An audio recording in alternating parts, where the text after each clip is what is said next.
name's Margaret Rudge. I was 83.9 months, and I was born in Parkfield Street, North 1, which is opposite Chapel Market.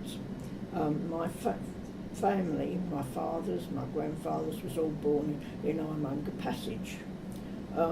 My husband worked for the British drug houses, and he started work there in 1933, I think, somewhere around about that time.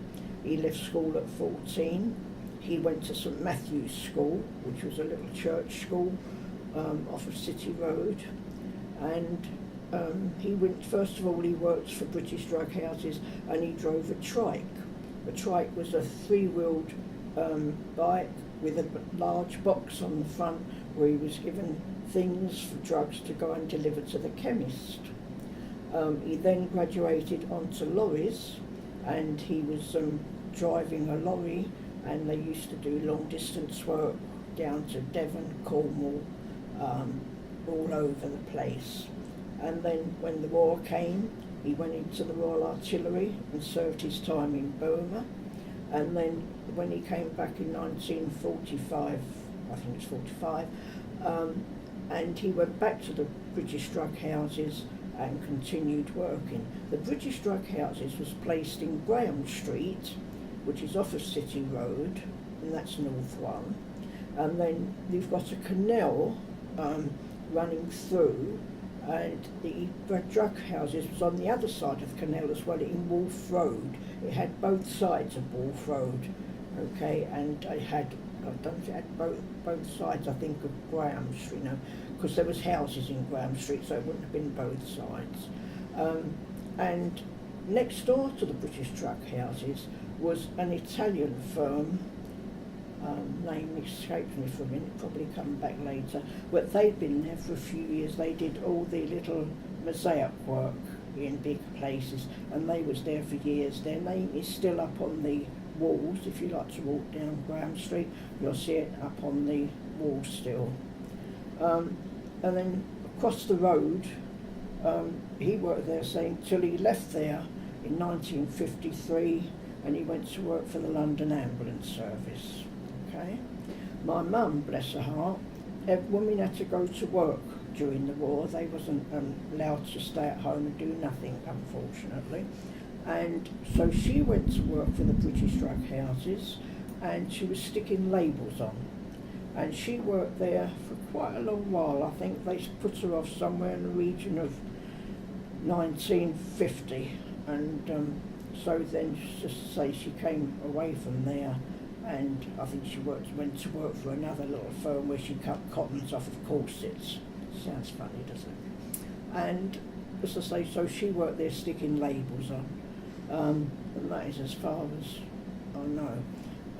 My grandfather, bless him, worked in the print in Fleet Street, but I think a couple of the boys followed him, and so there was quite a bit, I think there was about 7 or 8 children, and a couple of them followed him into the print.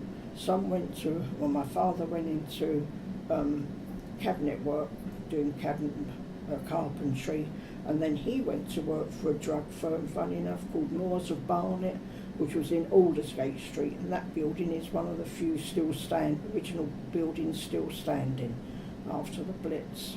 But that firm moved out to Barnet, so he used to travel backwards and forwards.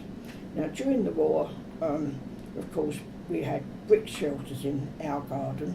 We had a brick shelter. Next door had an Anderson shelter, which was corrugated iron, and they used to come and dig a hole in the garden, put the shelter in and cover it with the earth. But we had a brick shelter because we had a factory at the back of us.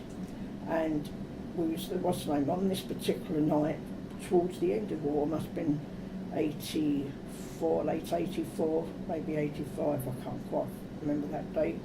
But Hitler at that time was sending over doodlebugs and rockets.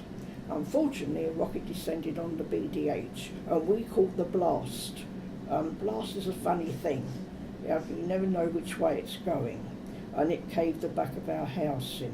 Had I have not stayed up to listen to ITMA, which was It's That Man Again. It was a comedy programme. It used to be on for half an hour. Had I not stayed up to listen to that, I would have been underneath all the rubble. So that, I mean, we got out. All I was worried about, because we couldn't find the cat, and the cat had got kittens. So that was all I was worried about. My father was naturally worried about getting the rubble out of the way so that we could get some form of order. But we go for that. The only thing was it made me deaf for a week, and I didn't know until recently that I've got a ruptured eardrum. That's the only thing I can put it down to.